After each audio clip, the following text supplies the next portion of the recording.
Welcome back to the lab. Man, it feels great to be back.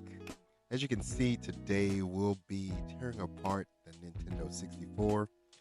As I'm caressing this system in the background, you can tell I'm in love.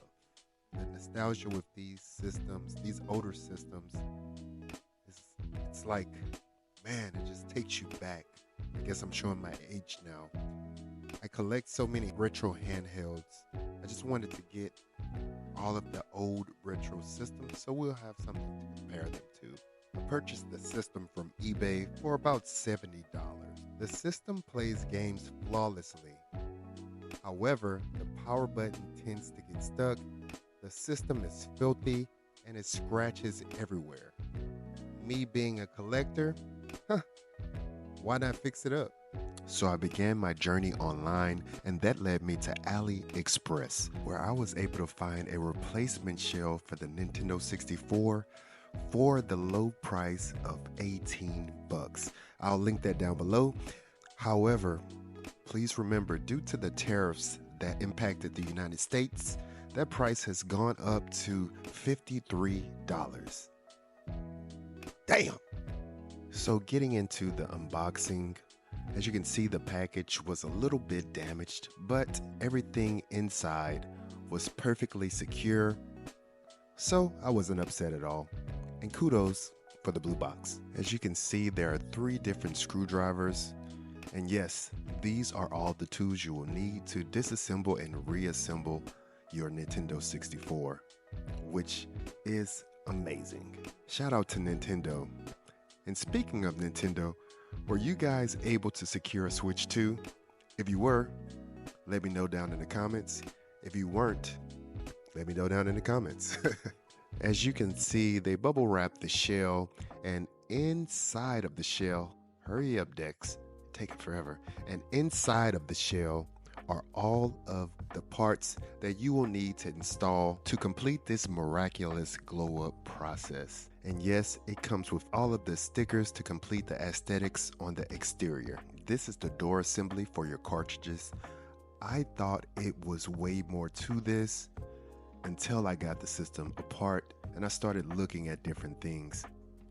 It really is just the springs that do all of the legwork.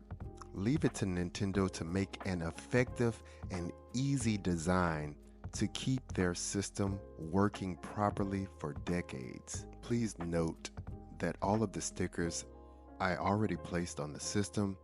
As I recorded, the file got corrupted, so I had to re-record everything again. My apologies.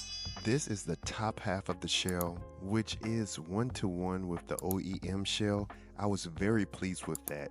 A lot of times when you get a new shell replacement, it'll be off just a little bit in the dimensions, but this one was perfect. These are all of the screws the new shell replacement came with, and yep, that's all you need. I didn't use mine because the ones I removed were perfect. But remember, when installing the new screws, you have to actually thread the holes with the screws. As you can see here, I've already threaded those holes to make installation a lot easier.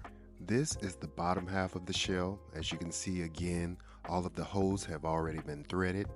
If you'd like to use the new screws, please use them, but I didn't see anything wrong with the threads of the old screws, so there was no reason for me to change them. Now I'm just going to take a moment to admire the craftsmanship on this shell replacement. As I said earlier in the video, it is an exact 1-to-1, and that is amazing.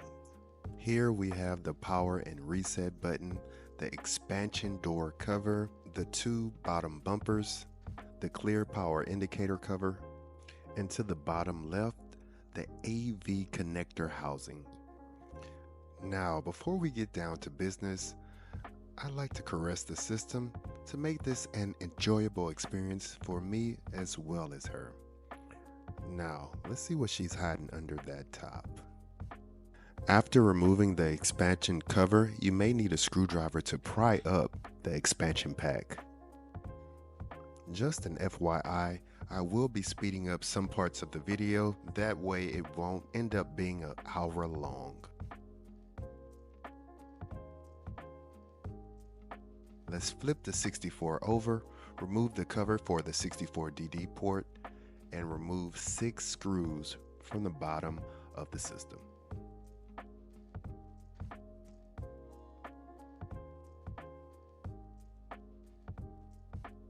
Once that is complete, you can flip the system back over to its resting position and separate the top half of the cover from the bottom half.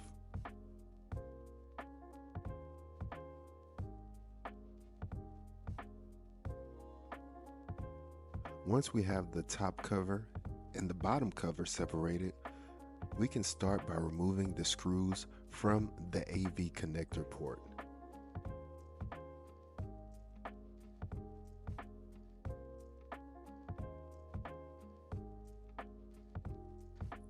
Then you can remove the 2 screws that connects the power port to the bottom half of the shell.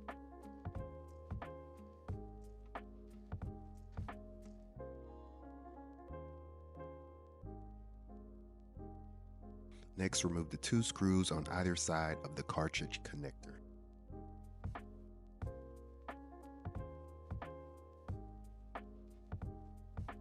Next, start removing the screws on the perimeter of the motherboard.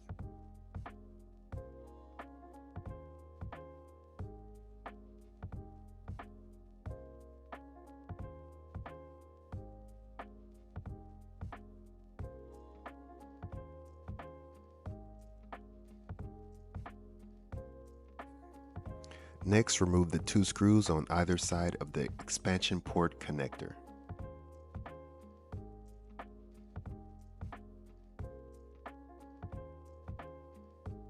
Next, remove the screw on the right side of the power indicator light.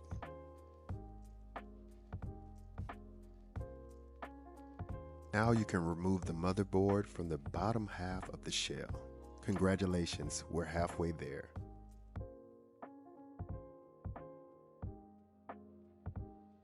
If you like, you can reuse the smoky white indicator light cover that I just removed. And also be sure to remove the copper pieces at the bottom of the system. This is where your 64DD connects through screws and also connects the motherboard to the bottom half of the console shell. Dirty. Remember to install the 2 copper pieces and the indicator light cover. If you don't install those now, you'll have to tear the whole system back down to install them. From here, just do everything we talked about in reverse.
The top half is pretty simple, but it can be complicated to the uninitiated. Grab your power and reset button and simply push them down. If for some reason you make a mistake, you can simply turn the top half of the shell over, squeeze the tabs on the bottom of the power or reset button, and remove them and start again. When installing the cartridge door and guide, it's simply a matter of lining everything up. As you can see, I pointed out the tab on the shell itself. That is to be aligned with the indentation on the guide. But before that, we must install the two flaps, hold them in place while installing our guide.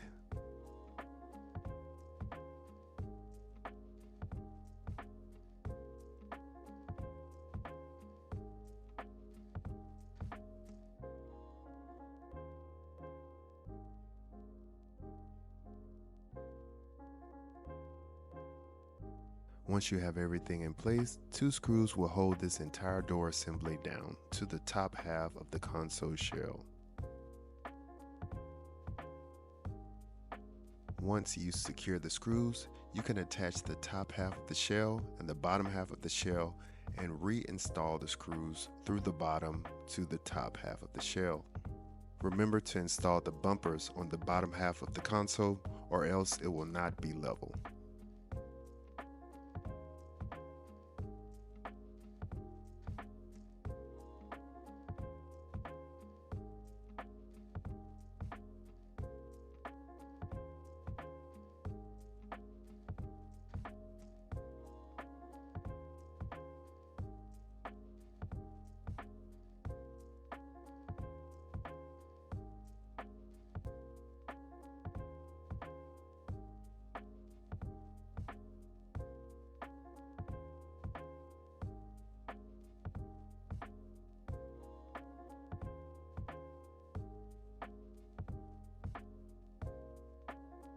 Reinstall the expansion pack and expansion pack door, and eureka, we're done. Now double check and confirm the power comes on. Hopefully this helps or inspires you to mod your own console. Thanks for tuning in. Please like, subscribe, and comment down below. And let me know if there's a console you'd like to see me mod or game you'd like to see me play. Or if you just want to drop in and say hi. But remember, keep moving forward and game on.